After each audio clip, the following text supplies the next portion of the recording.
You are going to hear a conversation about renting an apartment. First, you have some time to look at questions 1 to 6.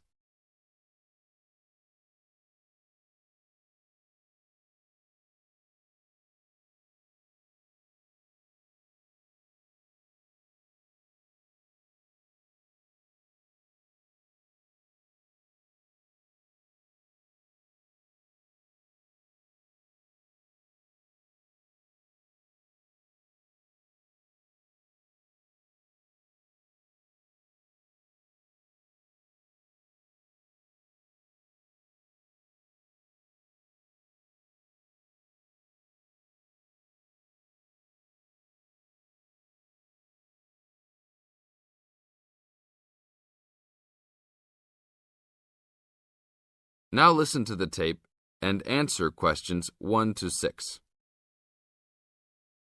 How can I help you, sir? Hi, I'm interested in renting an apartment in your building. Can you show me around inside? Sure, my pleasure. Do you know what kind of apartment you're looking for? I'm thinking of something for my best friend and I. The apartment doesn't have to be too big, just something comfortable for the two of us. I'm looking for a kitchen, 2 bedrooms and a bathroom, just something simple. Okay, well, let me show you what we have to offer. We divide our apartments into 3 categories. There are standard apartments, upgraded standard apartments, and luxury apartments. Please follow me. This apartment just went up for rent yesterday. The old tenants moved into a larger one. This apartment is what I call the standard apartment. It's small, but has everything you need. The kitchen comes with a refrigerator, an oven, and a stove. There is 1 bathroom with a shower, but no bathtub. The rooms are a good size, and both have their own closets. The living room has enough space for a couch. We will provide a television for you.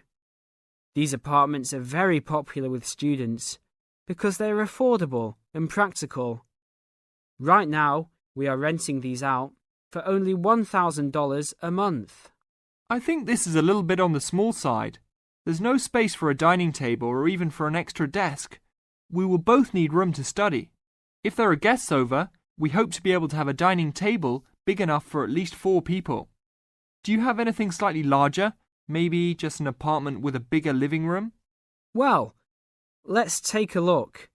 Right now, we also have an opening for a luxury apartment. This apartment is larger. It has 3 bedrooms, and all 3 are larger than the last one. And there are 2 bathrooms, and all have bathtubs. The kitchen is also larger, and come with an additional dishwasher and freezer. The living space has plenty of space for a dining room. How much is the rent on these apartments? These are more expensive, usually in the $2,500 range. Don't forget that there is an additional bedroom, so you could find another roommate to lower the cost. I think that's a little bit on the expensive side. We don't really have the time to find another roommate, so it's probably better to stick with the 2-bedroom places. Is there anything between these 2? Come with me. I can show you this apartment right now. But there are people living in it. There are no more of these kinds of apartments available at this moment. But if you decide that you like it, I can put you on the waiting list. And as soon as we have openings, you will be contacted. Sure, let's take a look. This is the upgraded standard apartment. As you can see, it's larger than the other 2-bedroom apartment. There are 2 bedrooms and 2 bathrooms, 1 in each room. The living room comes with a television, but no furniture. The kitchen is around the same size as the other smaller apartment. The basic difference is the additional bathroom and larger living room. These rent for around $1,400. Now look at questions 7 to 10.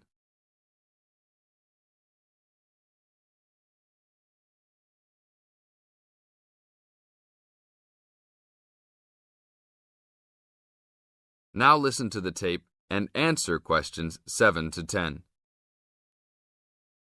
Seems like a good deal. Do you know when an apartment like this will be available? That's hard to say. I know these people who live here right now should be graduating soon, so they might be moving out. Well, I guess I'll put my name on the waiting list. Hopefully there'll be an opening as soon as possible. That sounds like a good plan. I will notify you as soon as we have vacancies. You will have to leave us some information and a student identification number. Sure, no problem. My full name is Robert Jack Browning. Could I have your age, please? I'm 38. Your major? I'm studying biology. How about naming some of your hobbies? Fishing, golf, watching movies, and spending time with my family. Sounds like a good life. What is the price range of the apartment you are looking for? Somewhere between $1,000 to $1,500. Your student identification number, please? QS 45890. Could you repeat that? QS 45890. Lastly, could you leave us a phone number? Okay, it's area code 236 580 2287. Thank you very much. I will give you a call as soon as possible. That is the end of part 1. You now have half a minute to check your answers.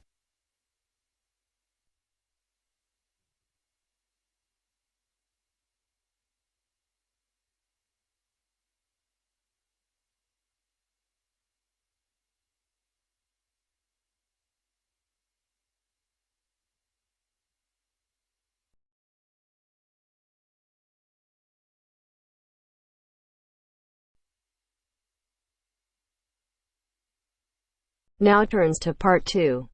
Part 2. First, you have some time to look at questions 11 to 15.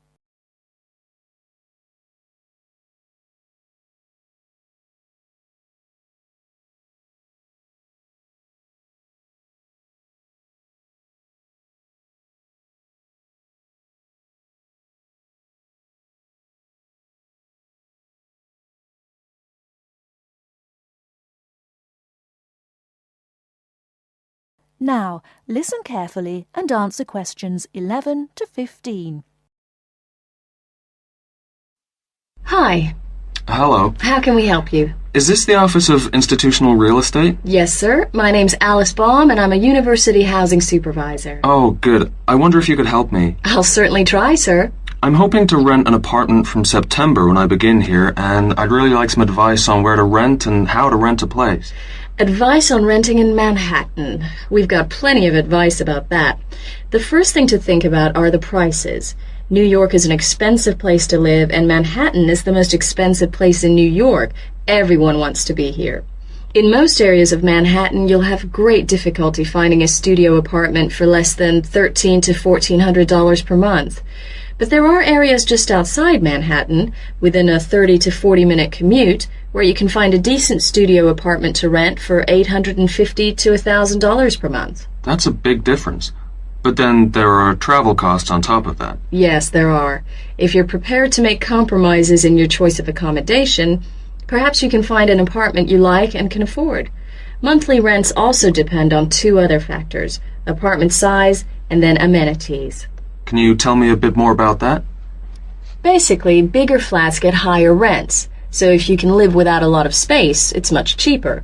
And if you're willing to take a flat which has street noise or doesn't have much natural light, then you may save some more money. I see. However, you could go the other way and get a bigger flat and share it with another student. You can cut costs by sharing a large bedroom. To find a roommate, check the listings for apartment shares in the housing registry. Share a flat. I hadn't given that idea much thought. Lots of our students do that. What about amenities? Can you explain that a bit more? You need to decide what facilities you really would like and what you can do without. For example, do you want a doorman? Would you like an elevator? These kinds of things put the prices up. I don't think I need a doorman. Is there anything else I should know? Yes, remember, the housing market is very competitive, especially for affordable apartments. You need to be prepared to make decisions quickly and be flexible with your plans. Don't start your search earlier than 4 weeks before you want to move in, because tenants only need to give landlords 30 days notice of their departure. Okay. Before you hear the rest of the talk, you have some time to look at questions 16 to 20.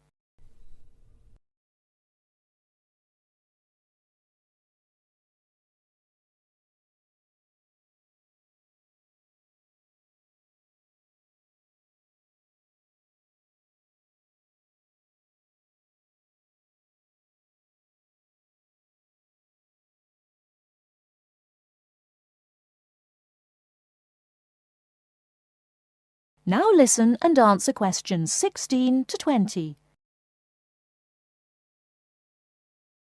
And make apartment hunting your life for 2 or 3 weeks. That should be enough time to get familiar with the market and find what you're looking for. What's the best way of finding a place?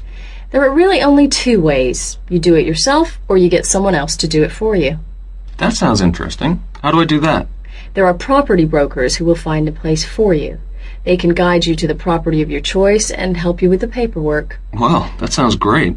But they do charge you a commission fee. In Manhattan, expect to pay between 12 and 15% of the year's rent.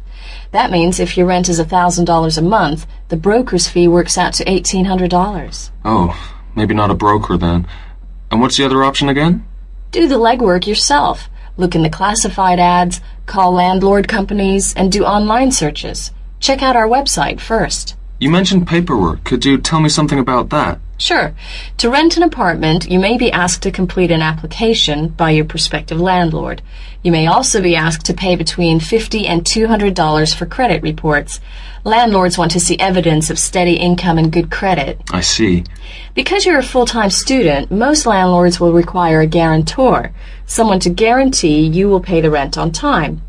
And when the landlord approves your apartment application, be prepared to pay the first month's rent and the deposit when you sign the lease.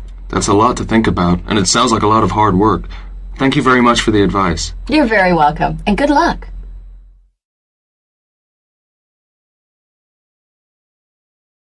That is the end of part 2.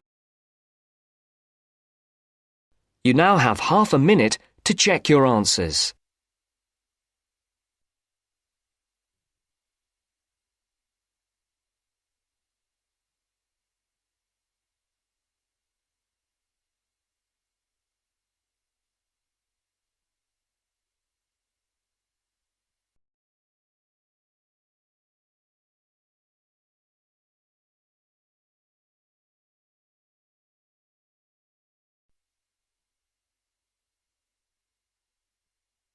Now turns to part 3. Part 3. You will hear part of a radio program about do-it-yourself house painting. First, you have some time to look at questions 21 to 24.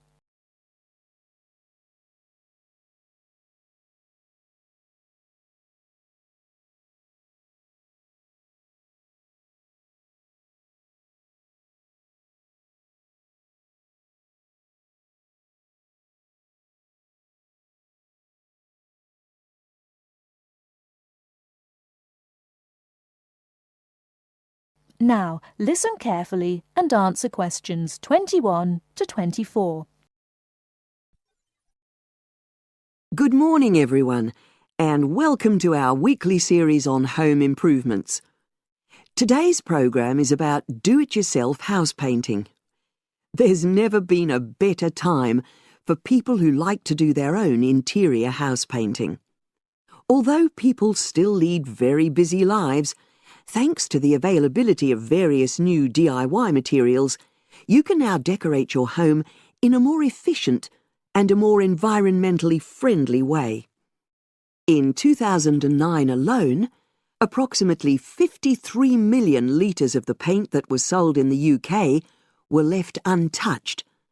That's enough to fill 21 Olympic-sized swimming pools. It's easy to overestimate how much paint you'll need to decorate your room if you use guesswork. And if you know exactly how much paint is needed, you avoid unnecessary waste. There are automatic paint calculators available now. Most of the major paint manufacturers provide them. Look on their websites or just Google paint calculator and see what comes up. Then simply measure the circumference and height of the room in metres. Enter this into the calculator along with the type of surface you're painting, and it will tell you how many litres of paint you'll need. But if you do end up with leftover paint, you can donate it to an organisation like Community Repaint. They will take the paint from you and redistribute it to local charities and voluntary organisations, so it goes to a good home. You can find more information about Community Repaint on communityrepaint, all one word, .org.uk.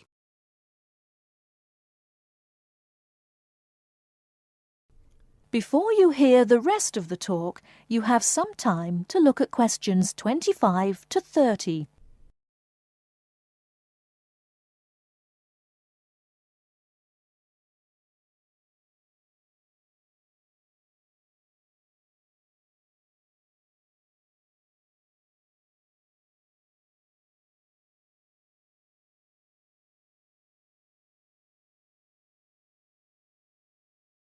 Now listen and answer questions 25 to 30.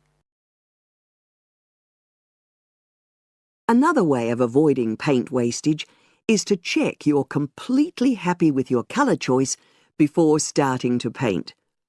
For example, you can get a small sample of the colour you're thinking of using, then paint a board and move it around the room, so you can see how it looks against your furnishings and in different lights.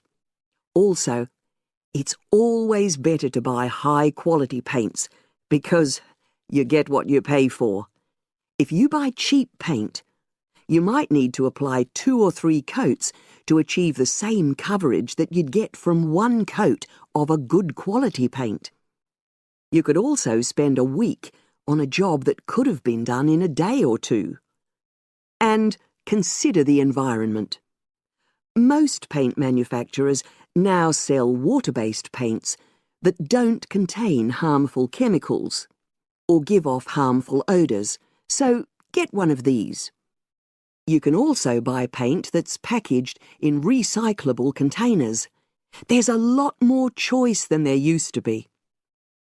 You can only do a good job which will last if you prepare the surfaces thoroughly before painting. In fact, in many ways, if you want to do a professional-looking job, this is more important than the painting itself. If there are any cracks or patches of loose plaster, painting over them won't solve the problem. Take the plaster out and fill the holes, allowing enough time for the new plaster to dry.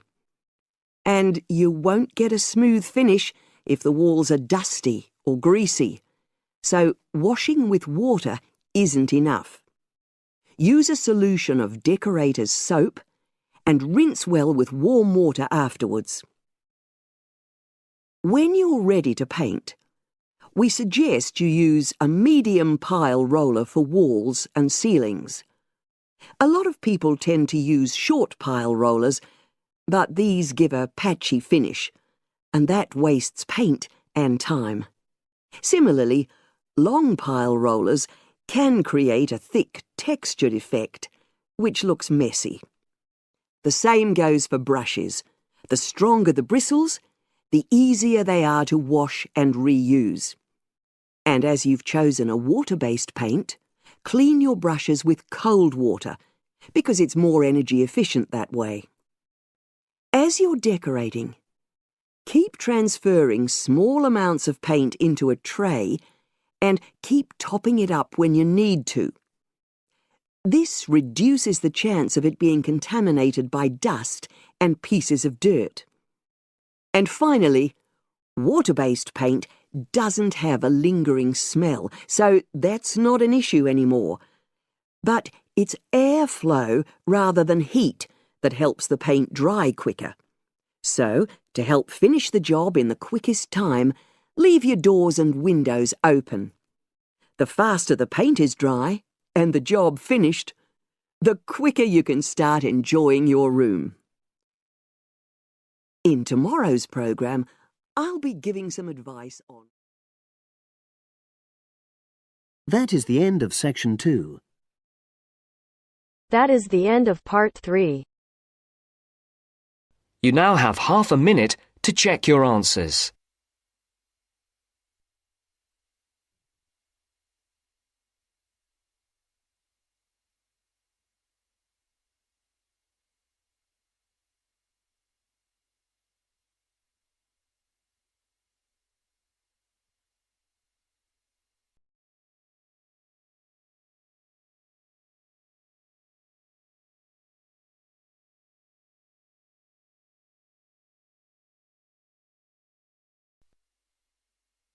Now turns to part 4. Part 4. You will hear an extract from a university lecture on the topic of marketing. First, you have some time to look at questions 31 to 40.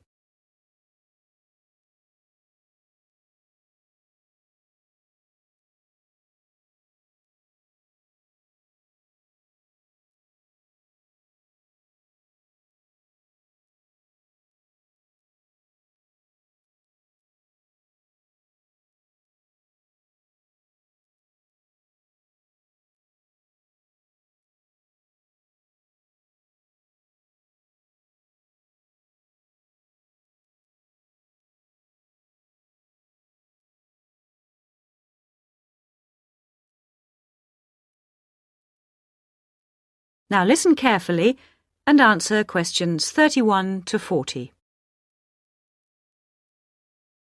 Last week we looked at some general principles associated with marketing, and today I'd like to look at some of those points in a little more detail. So, what is marketing? Or put another way, what does the term marketing mean? Many people think of it simply as the process of selling and advertising. And this is hardly surprising when every day we are bombarded with television adverts, mail shots, and telephone sales. But selling and advertising are only two functions of marketing. In fact, marketing, more than any other business function, deals with customers. So perhaps the simplest definition is this one. Marketing is the delivery of customer value and satisfaction at a profit. In other words, finding customers, keeping those customers happy, and making money out of the process. The most basic concept underlying marketing is the concept of human needs. These include basic physical needs for things like food, as well as warmth and safety. And marketers don't invent these needs. They're a basic part of our human makeup. So, besides physical needs, there are also social needs, for instance, the need to belong and to be wanted. And in addition to social needs, we have the need for knowledge and self-expression, often referred to as individual needs. As societies evolve, members of that society start to see things not so much in terms of what they need, but in terms of what they want. And when people have enough money, these wants become demands.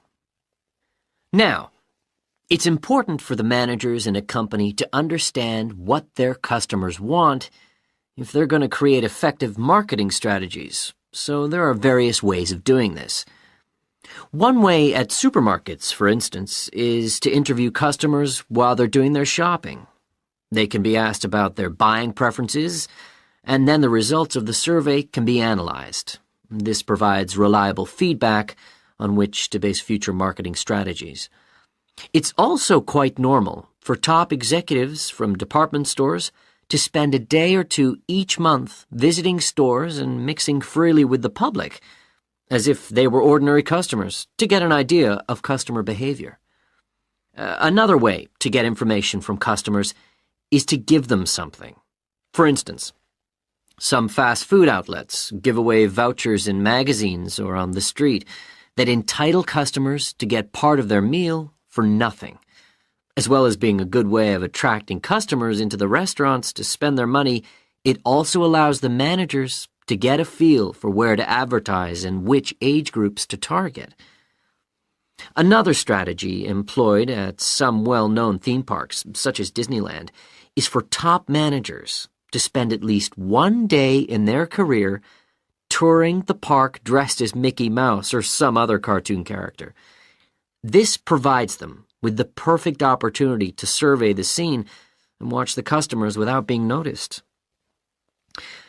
Okay, well, we mentioned customer satisfaction at the beginning of this lecture, and I'd like to return briefly to that as it relates to what we've just been talking about.